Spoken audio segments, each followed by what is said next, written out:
Hello, everybody, and welcome to this edition of AACRAO's Credential Chats. We are joined by Tifarah Pardue. She is the Director of Continuing Education and Innovation at Florida Gulf Coast University. Tifarah, thank you for joining us. Thank you so much for having me. Tifarah, I want to, there's so much great stuff to cover with. You are just so enthusiastic and magnetic with your just learner-centered approach to credential innovation and LERs at Florida Gulf Coast University. But maybe before we dive into that, just sort of high level, by way of introduction, maybe share with us kind of what the work is that you're stewarding right now at Florida Gulf Coast University in continuing education and innovation. Yeah, absolutely. Thank you so much for having me. It's a real pleasure to be able to talk about this with an audience that's so engaged in some of the same areas. So that's such a pleasure. In my current capacity, I am working as the director, as you mentioned, and really in that function, I oversee the development of our micro-credentials, but also am responsible for maintaining the integrity of those credentials. And we do that by really working directly with the employers, both global employers as well as regional partners. And it's really important that those voices are heard in this experience, as well as the learners themselves. We develop programming a little bit differently, and that is my job to make sure that that process is followed, but also reflective of the values of integrity that we want to bring to those credentials, because we as a university want to be able to stand by that product. We also in our office oversee a lot of the credit for prior learning that is through innovation and education. And we also oversee a lot of the adult learner centric resources that are really available to everyone, but we like to be able to bring those into the conversation when it's going to benefit the learner, recognizing that goals can shift over time and learning is a lifelong process. And so we're here for whatever part of the journey our learners are in, and wanting to make sure that they have employable skills as an outcome of their time with us, regardless of where they are within the institution. I want to give a little bit of my background because I think it really helps to inform how I come to this work. So, in my previous capacities at this university, I actually oversaw community organizations through our foundation. And so I had a strong emphasis in fundraising and donor engagement, which is not typical within the academic setting. And so I've really been able to use those skills in a variety of different ways.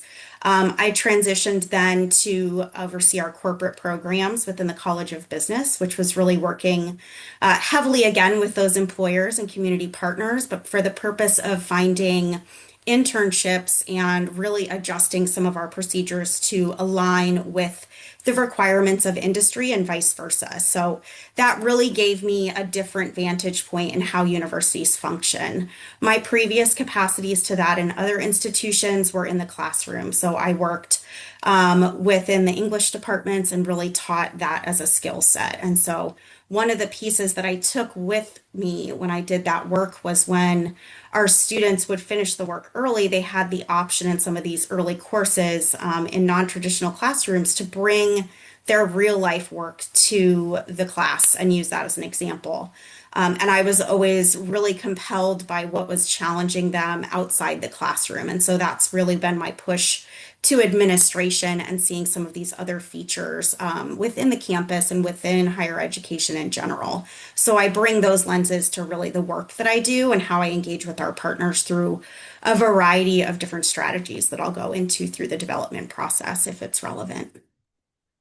Absolutely. And you know what you kind of hit on there, I think, is what I'm hearing anyways, is through your own lived experience and professional experience, you're able to bring this lens of an ecosystem. And so, I really want to ask you because I think, from afar, it looks like Florida Gulf Coast University has paid a lot of attention and intention to governance and what this stuff can and should might look like.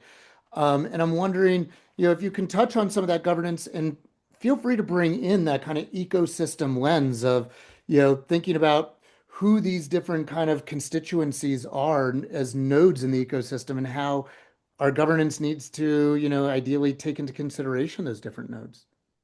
Yeah, so I think that's such an important question, right? So, higher education, I think, especially when we're talking about learner enrollment records, this goes down to simple things like transcripts.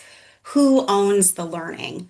And who owns the program as we develop it? Is it owned by the university? That might be a technical answer, but who really needs to be able to demonstrate that was successful in their accomplishment of that? We want to be able to stand next to our learners with them and say this credential mattered and they can do this. And we know this because we have the evidence, but we don't want to be the gatekeepers of that evidence, right? So making that information available to an employer or to anyone in their world that needs that level of confidence that we can provide through our assessment strategies, that's the importance of that.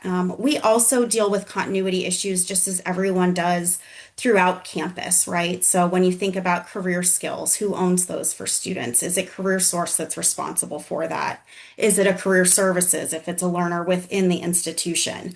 Those are skills that we really emphasize through our process, but we govern those in the sense that we want to make sure that those skills are validated by an employer.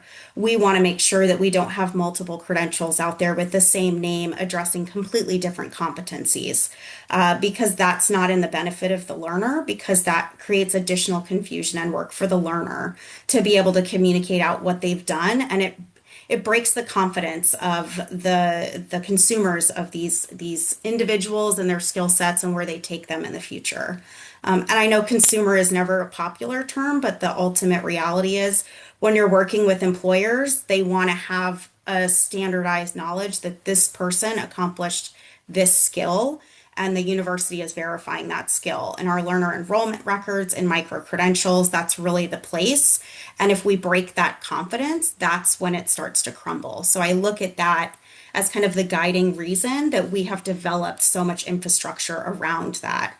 It isn't that it's a standard cut and paste model, it is that it is a reflective process and it is responsive to evolving needs as it needs to be while still maintaining that level of integrity.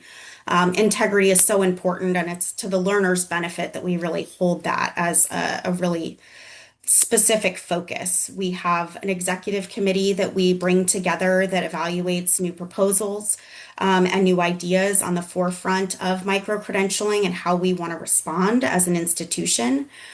We have procedures that we are always questioning because we believe in continuous improvement. So know that while we have a lot of the infrastructure here, that is really to guide the process rather than to regulate the process. And so I think that is a big piece, is that it's a guide, and good processes are challenged and changed when needed. So we want the process to reflect that opportunity as well. And you mentioned, that word guiding the process, and it speaks to really sort of a shift from like designation of lanes to invitations to participate and to meet our learners' needs. And earlier you mentioned, different kind of units that have a role to play and can get involved. And can you just maybe expand on that sort of, I guess, shift from ownership to all hands on deck to getting the job done? Yeah. And so it's all three of those, right? Someone does need to typically own a process to make sure that it makes it all the way through or that the right people are involved in certain programming decisions. That's always going to be important. But I think the big piece of how we get from A to Z is best explained in maybe a bird's eye view of what my week entails. So for one of my days, I may be at a board of trustees meeting, listening to some of the concerns and some of the university-wide updates and things that are impacting us in the immediate now. Another day may be where I'm with a group of employers that are really talking about skill gaps within manufacturing. And so maybe there's a piece of that that comes with me in the discussion. I was the only one in that room that can bring that forward. So having the agency to be able to say, well, the logistics side is happening over here in manufacturing as well. And so pulling that group in and saying, let's make sure we're not developing this in isolation of these other employers that have similar needs. Let's see where we can bridge that gap for students and learners so they have that flexibility. It is within the university when I go and present to career services about what we're doing and how they can work with students who maybe don't have an internship lined up for the summer. We have programs that are non-credit and in the continuing education area that students can enter into at their own pace. And if they're successful in those experiences, they actually can have a guaranteed interview with employers that have active internships available for the summer. So if they didn't hit those traditional timelines, they can still participate in those experiences that are so important. It's really about bringing everybody into the conversation and making sure that everyone's guiding it with the same goal in mind. And so it's making sure that we're connecting all the right places, which is such a challenging role, but such an exciting role. But you have to be very comfortable with nicely inserting yourself into certain conversations, but also having those policies and the backing of the institution and the support to say, hey, this has worked. It's worth hearing. You don't have to take all the advice, but we have to hear it. And so it's really a reflection of strong leadership and being able to back that with strong outcomes that we've developed in smaller cases. So try it, ask questions, don't be afraid of the questions in the process. And maybe that'll reveal that somebody else should be a part of that conversation that you hadn't thought of. So that's a big piece that I think can be uncomfortable because it's hard to say, I'm not sure that's the right answer. I'm not sure everybody's here. What else do we think? Mm. I want to go back to you. You led and then have multiple times come back to this integrity word. And, especially when we think of learning and employment records, these are formal Hmm. university records that we're talking about, which from, a registrar point of view, that's a really important thing. And it's how, it's a lot of where trust comes in. And historically, I think a lot of our learning records are about, when learning happened, where it happened, the names of courses, and what the outcome was as far as a grade. And I hear you talking about expanding that a lot of the integrity with these credentials is about expanding the learning records, to where trust is about more than when it happened and what the course was called, what grades people got. And I'm Hmm. wondering How it internally for happened. yeah, and you've talked about evidence as well, and you've talked about Hmm. language that employers can consume. And I'm wondering if Florida Gulf Coast, and that is, for some people makes total sense. For some other, people that feels, kind of weird, threatening, confusing.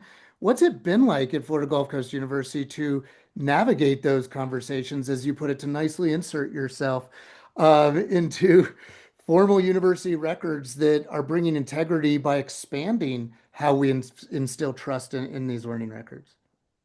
So it is a consistent and constant trust building exercise, but I think that transparency of that process and how we approach it is why we've had so much success. And I also think that it's where we've also built that trust with the learners because in the same way that we've been giving our partners and employers full visibility into what we're doing and why and how.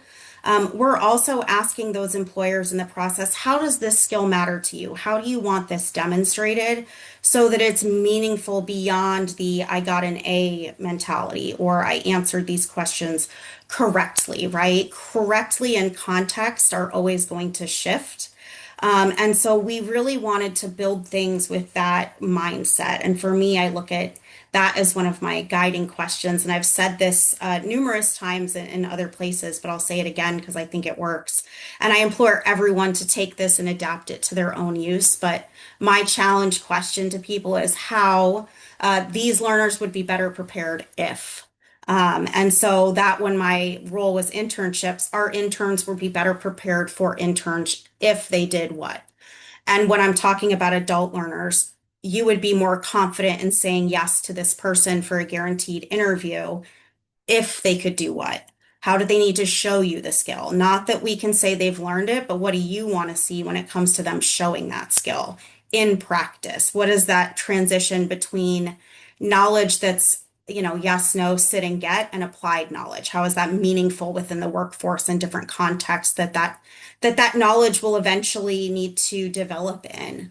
It'll always expand. So it's a reflective process of trust building, transparency, and being okay with asking the big question and sitting with it, right? So in the classroom, we wait that critical like 10 seconds, maybe 30, for the silence to become unbearable and the student speaks out.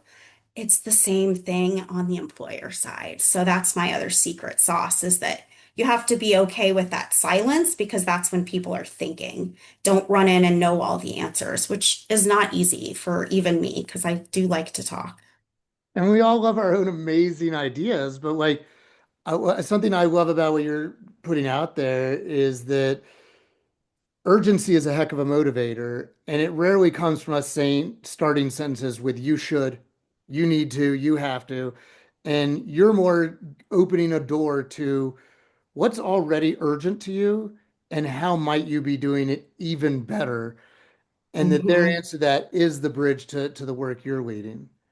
Yeah, and talent doesn't exist in just one space, right? So I think we see the student population evolving, and we see the needs of learners evolving. And with that, we see where they need to take that learned knowledge that we govern, and where they need to share that to see the value for themselves, right? So it might be with an employer, it might be through a traditional transcript, but we want to make sure that they themselves have the confidence in those spaces, no matter their background, to be able to demonstrate the thing that we said we taught them, or that we helped them learn, rather, through this applied model. So it's really important to provide them with that ownership and confidence through the assessment process, to where they have the ability in those cases to advocate for themselves, but we're right behind them with essentially the paperwork, but in a digital format or whatever format, to say, we can verify it and you trust us because you've been involved in that process. And so I think that's a lesson that I hope moves forward in this new ecosystem of work and education, is that it really has to be more transparent for the benefit of all. Because if we don't have trust in what people are accomplishing and what's on paper or what's in a digital credential, how are learners ever supposed to make the right choices? And how are we going to engage new talent within the workforce or within education in the future if no one's trusting and speaking with each other? Mm. Tafara, I could ask you so many follow-up questions. Unfortunately, we are gonna wrap it right there because we are just slightly over time. But this has just been such a delight. She is Tafara Pardue, Director, Continuing Education and Innovation at Florida Gulf Coast University. Tafara, thank you so much for being with us. Thank you so much as well. And thank More to you, come, I'm everybody, sure. for thank you so much, and thank you for just sharing with us the time and value of your engagement, viewers. And until next time, have a badge-worthy week, everybody. We'll see you.